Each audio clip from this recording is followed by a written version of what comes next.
देख रहे हैं सबकी हिंदी.com। एक नजर अब तक की सुर्खियों पर।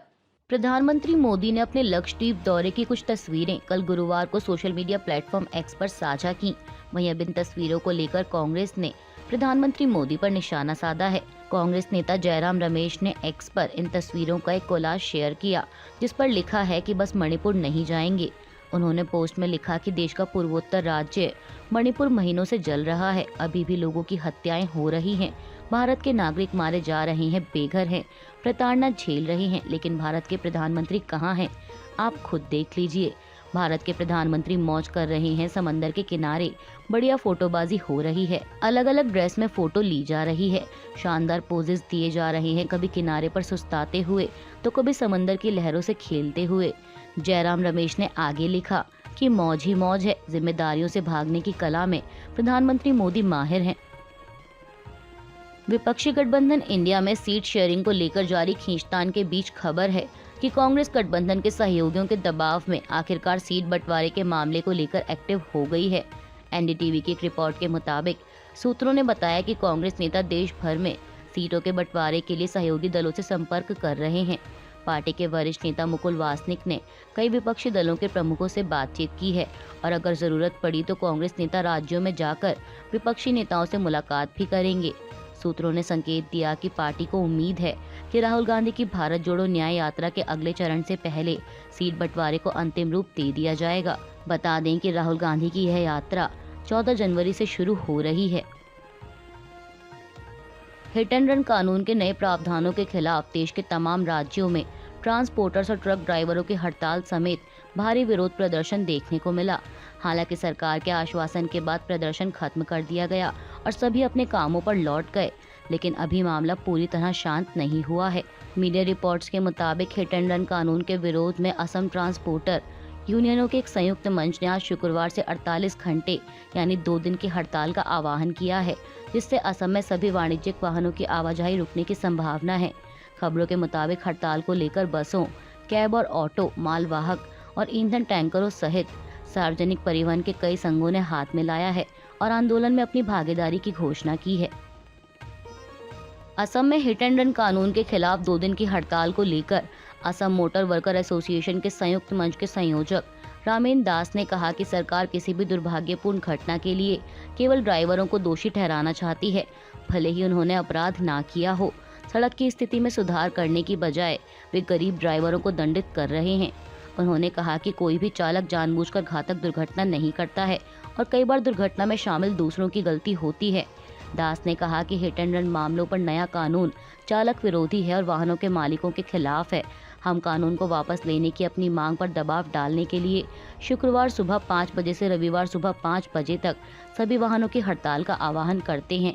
आपको बता दें कि हाल ही में भारतीय न्याय संहिता 2023 में हुए संशोधन के बाद हिट एंड रन के मामलों में दोषी ड्राइवर पर 7 लाख रुपए तक का जुर्माना और 10 साल तक की कैद का प्रावधान किया गया है। अब इसी के खिलाफ विरोध प्रदर्शन देखने को मिल रहा है। हालांकि सरकार की ओर से वाहन चालकों को आश्वासन दिया गया है कि ये नए कानून एवं प्रावधान अभी लागू नहीं हुए हैं और इस पर विस्तृत रूप से चर्चा करने के बाद ही किसी नतीजे पर पहुंचा जाएगा। राजस्थान की सत्ता संभाल रही भजनलाल शर्मा सरकार ने पिछली गहलोत सरकार के एक और फैसले को पलट दिया है, जहां अपराधों की जांच के लिए सीबीआई को पहले राज्य सरकार से इजाजत लेनी होती थी। वहीं अब राजस्थान में किसी भी मामले की जांच के लिए जांच एजेंसी को राज्य सरकार से इजाजत नहीं लेनी होगी। बता दें कि गहलोत सरकार ने साल 2020 में सीबीआई पर विपक्षी दलों के नेताओं को परेशान करने का आरोप लगाते हुए उससे सामान्य सहमति वापस ले ली थी।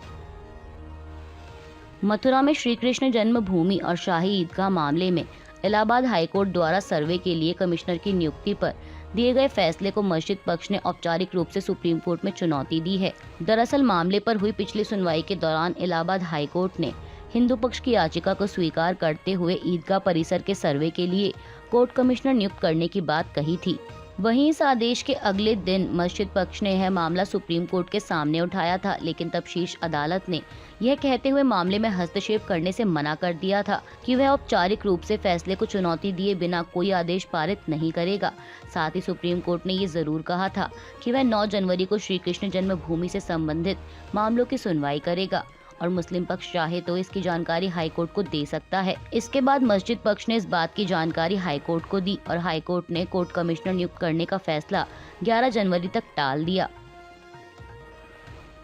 विदेश मंत्रालय के प्रवक्ता रणधीर जायसवाल ने कल गुरुवार को कहा कि कतर में बंद 8 भारतीय पूर्व नौसेना कर्मियों की रिहाई के लिए कानूनी टीम को अपील करने के लिए 60 दिन का समय दिया गया है।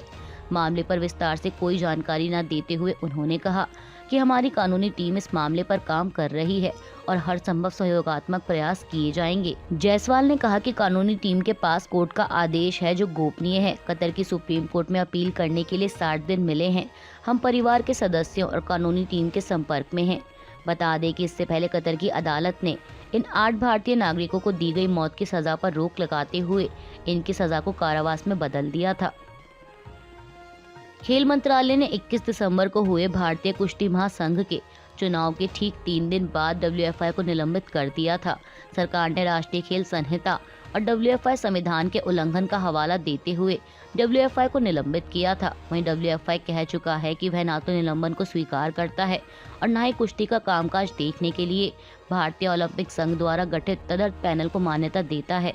अब इस बीच खबर है कि चुनाव में WFI के अध्यक्ष बने संजय सिंह ने खेल मंत्रालय के निलंबन के फैसले को अदालत में चुनौती देने की बात कही है। बता दें कि संजय सिंह WFI के पूर्व अध्यक्ष और बीजेपी सांसद बृजभूषण सिंह के करीबी हैं। संजय सिंह ने समाचार एजेंसी PTI से कहा कि हमें सुचारू रूप से काम करने वाले महासंघ की जरूरत है और हम इस मामले को अगले हफ्ते अदालत में ले जा रहे हैं।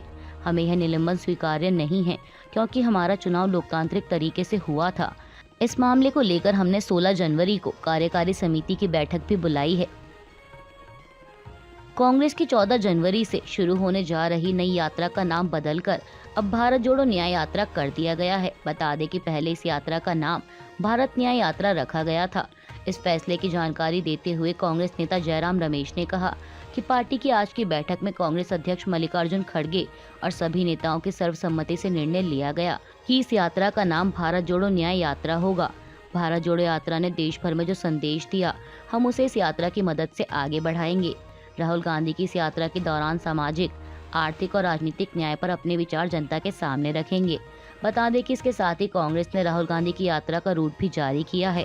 मणिपुर से मुंबई के बीच 66 दिनों तक चलने वाली ये यात्रा भारत के 110 जिलों से होकर गुजरेगी।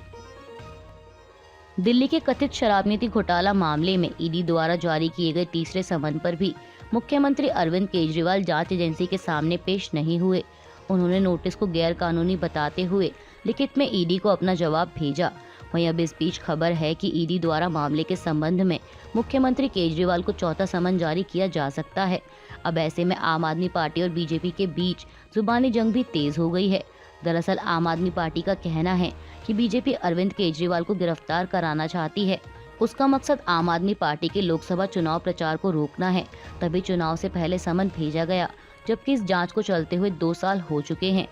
आम आदमी पार्टी ने बीजेपी पर आरोप लगाया कि बीजेपी आज भ्रष्टाचारियों को नहीं पकड़ रही, बल्कि ईडी सीबीआई का इस्तेमाल कर दूसरी पार्टी के नेताओं को तोड़कर भाजपा में शामिल कराने की कोशिश कर रही है।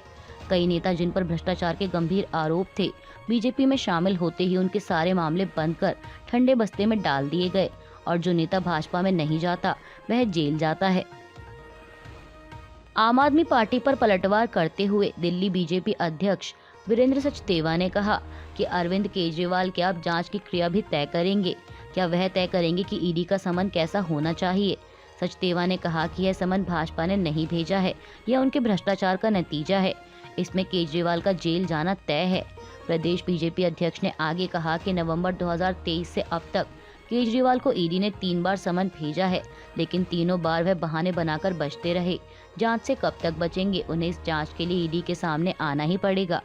वहीं बीजेपी के राष्ट्रीय प्रवक्ता सुधांशु त्रिवेदी ने कहा कि केजरीवाल का ईडी के समक्ष पेश ना होना, इसका सीधा अर्थ है शराब घोटाले में उनकी संलिप्तता है। वहीं आम आदमी पार्टी की मुख्य प्रवक्ता प्रियंका कक्कड़ ने पलटवार करते हुए कहा कि तथाकथित शराब घोटाला भाजपा के दिमाग की उपज है। भाजपा ने PMLA जैसे कानूनों का दुरुपयोग किया है। उन्होंने कहा कि अगर आप नेता भ्रष्ट होते तो वह भी छगन भुजबल की तरह भाजपा में शामिल हो जाते और ईमानदारी का प्रमाण पत्र ले लेते।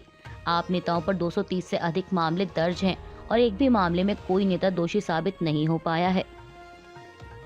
अरविंद केजरीवाल के समर्थन में बोलते हुए एनसीपी प्रमुख शरद पवार ने कहा कि केंद्र सरकार उन लोगों को हतोत्साहित करने के लिए सत्ता का दुरुपयोग कर रही है जिनके समान उनके राजनीतिक विचार नहीं है।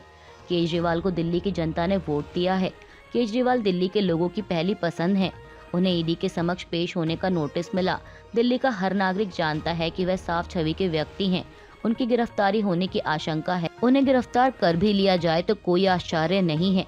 पार्टी कार्यकर्ताओं को संबोधित करते हुए शरद पवार ने आगे झारखंड के मुख्यमंत्री का भी जिक्र किया। उन्होंने कहा कि एजेंसी ने झारखंड के मुख्यमंत्री हेमंत सोरेन को भी नोटिस भेजा है। आशंका है कि उन्हें भी गिरफ्तार किया जा सकता है। बिहार से बीजेपी के राज्यसभा सांसद सुशील कुमार मोदी ने मुख्यमंत्री नीतीश कुमार पर तीखा हमला बोलते हुए कहा कि नीतीश कुमार ब्लैकमेल करके विपक्षी गठबंधन इंडिया के संयोजक बनने जा रहे हैं। उन्होंने पटना में पत्रकारों से बातचीत के दौरान कहा कि नीतीश कुमार को उम्मीद थी कि वे प्रधानमंत्री पद के उम्मीदवार बनेंगे, इसलिए वे एनडीए से अलग हुए कि इंडिया गठबंधन उन्हें प्रधानमंत्री पद का उम्मीदवार बनाएगा, लेकिन उन्हें झुंझुना थमा दिया गया। इसके साथ ही नीतीश कुमार की राजनीतिक स्थिति पर सवाल उठाते हुए सुशील कुमार मोदी ने आगे कहा कि नीतीश कुमार को कौन पूछने वाला है। वे 44 विधायकों के नेता हैं। ममता बनर्जी के 215 विधायक हैं।